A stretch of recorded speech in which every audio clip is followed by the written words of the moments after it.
So this lesson is part 2 of transformations of sine and cosine, and today we're going to be working on looking at graphs and writing their equations. So the first thing we need to do is be really strong in our basic sine and cosine graphs. So we're going to review that. So we're going to be graphing cosine, sine, and then we're also going to be reflecting them in the x-axis, which is the transformation rule negative f of x. So that would be the graph of negative sine of theta and negative cosine of theta.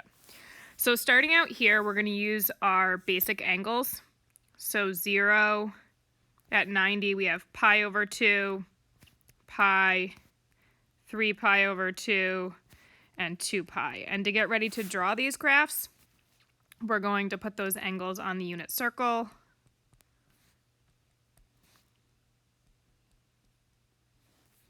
And then we also need to put our points around the unit circle. So here we have 1, 0, 0, 1, negative 1, 0, and 0, negative 1. So first off, f of theta here is sine of theta, so I'm following the y values around the unit circle. So I'm going to underline those in blue. So we have 0, 1, 0, negative 1, and 0. So we're going to move over and graph this on the first grid.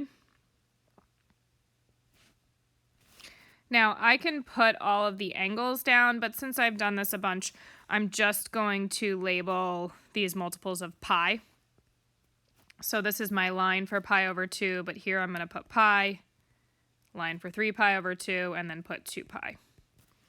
So drawing this graph out, we have 0, 1, 0, negative 1, 0, and I'm going to sketch that in. So this blue graph, we'll draw an arrow to it, is y equals the sine of theta. Now to graph y equals the negative sine of theta, I'm just going to take each of these points and reflect it in the x-axis. So this point will stay. This one is going to reflect down to here, stays, reflects up to here, and goes to there. So this is the graph of y equals negative sine theta. At the bottom of the page, we're going to look for important points about these graphs. For now, we're just graphing them. So now moving on to the g of theta for cosine of theta, we are following the x values around the unit circle. So 1, 0, negative 1, 0, and 1. So we'll draw that on this grid. My angles are still the same. So I'm going to do something similar where we put the pi out here and the 2 pi. Should have put this on here too. We're just using a normal scale of 1 and, counting by ones there. So we're starting out with 1, 0, negative 1, 0, and 1. Draw it in. And now we are going to draw the transformed graph, negative cosine theta. So this point is going to move down here, stays. This one moves up here, stays, and then goes down here. So a negative cosine theta graph looks like that if you're going to start from the y-axis. So let's just label what we have. That's negative cosine of theta. I forgot to label negative sine theta up here. And lastly, we'll label cosine of theta. So at the bottom of the page, we have to recognize what graph is which, so we have to look for their properties. So let's move down to the bottom of the page. So we're going to start with sine. So the y-intercept of every sine curve. So if it's sine, and this is no phase shifts for this whole lesson. Remember, we only identified phase shifts. They're kind of going to go away for the rest of the unit in terms of what you need to know. So the y-intercept of every sine curve, and you might want to say it's 0, but if I shifted it up, right, I changed the midline, it wouldn't be 0 anymore.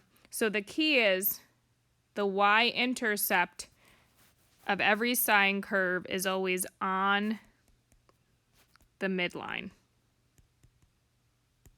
Okay. From that point, we're looking at the blue graph, it increases, right? The sine graph goes up.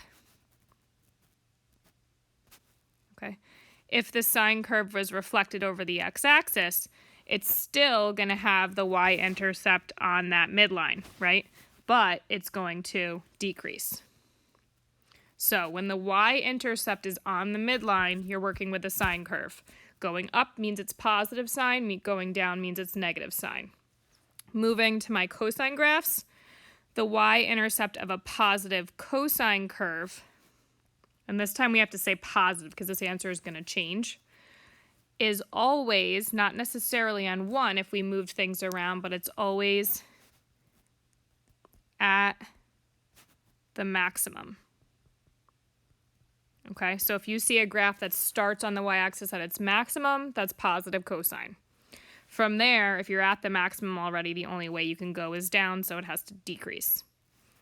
So therefore, the y-intercept of a cosine curve that has been reflected over the x-axis, so this yellow graph here, right, is at the minimum. And if you start from the bottom, you can only go up or increase. So these qualities, the first thing you do when you do the graphs and you write the equations is you have to decide what type of function you're working with. So let's go to the next page. So now we're going to work on actual graphs. So the first thing we need to do is determine if the function is a positive or negative sine or cosine curve. So looking at this first one, I need to look at the y-intercept. That's the whole point of the previous page. So this y-intercept is at the maximum. If you go back and look at those qualities on the previous page, if it starts at the maximum, this is a positive cosine graph. So I'm just going to write that for now. The next thing we want to do, step 2, is determine the midline. So my midline, if I want to cut this in half, I might need to use the max and min. So since I have -1 and 3 for the max and min, if I average those, and as I said, if you can figure this out without this, this is fine. So that's 2 divided by 2 is 1. So my midline, right, is y equals 1. And I know that that is going to be the d value, okay? Next, we'll find the amplitude.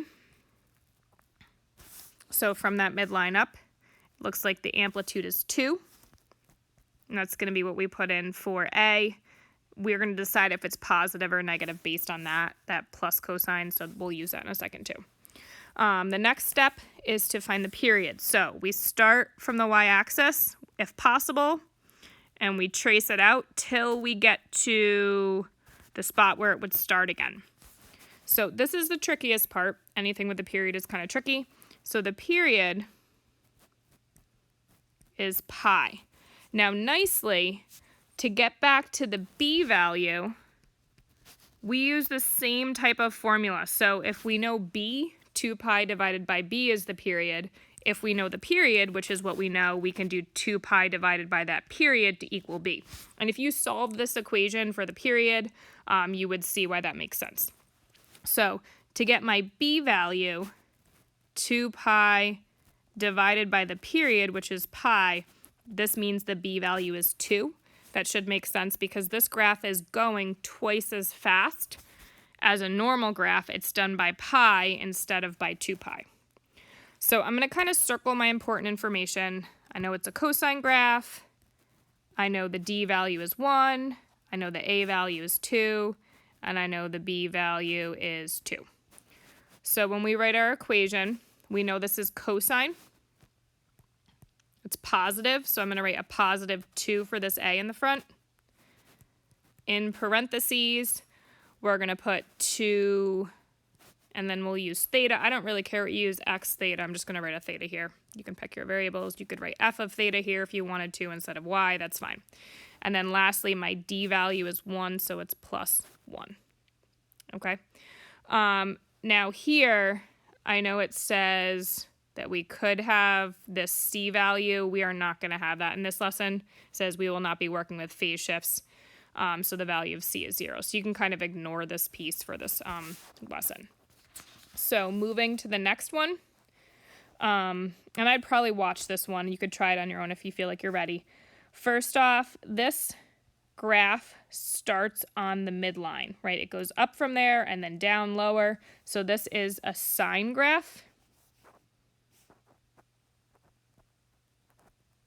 And because it goes up first, if you look at those qualities, this is positive sine, not negative sine. From there, we'll identify the midline. So it looks like our midline is about at y equals 3. So that's my d value. From the 3, we'll just move this out a little further.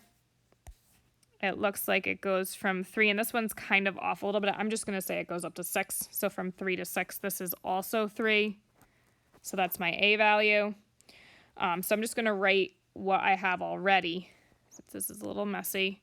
So I know it's positive sine. I know the a value is 3. So right now I have 3 sine. I'm going to use an x for this one. I don't know what the b value is yet because I haven't worked with the period.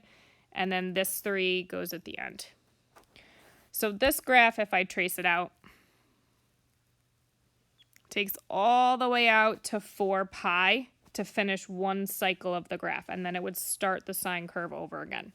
So if that's my period is 4 pi, I'm going to do 2 pi divided by 4 pi, right? 2 pi divided by the period to find the b value. So if I simplify this, my pi's cancel, and I just get 1 over 2. So that's what goes here. This is a slow graph. It takes 4 pi to finish. It's going half speed. So I would try the next two and then come back and watch the video.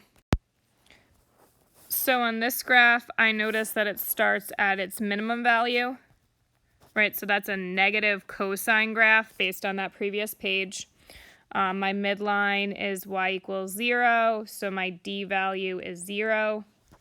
From there, my amplitude is 3. And this graph, if we trace it out, does also have a period of 4 pi. So to get the b value, I do 2 pi divided by the period, which is 1/2.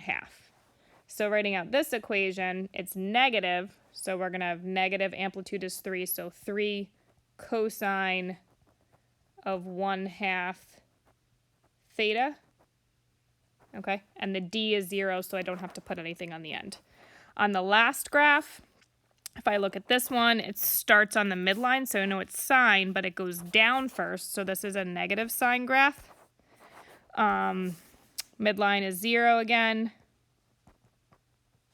so that's my d value, and my amplitude is 2, so that's my a value. And this one has a period of 4. So when I figured this one out, I'm going to do 2 pi divided by 4 to get my b value. So my b value in this one is pi over 2 when I reduce. So writing out this equation, it's negative, right? For my negative sign, 2 sine of pi over 2, and I'll use an x this time. So if you remember from the previous lesson, whenever I have a number here that's rational, I'm probably going to have a pi in my b value. So that still stays consistent with what we saw.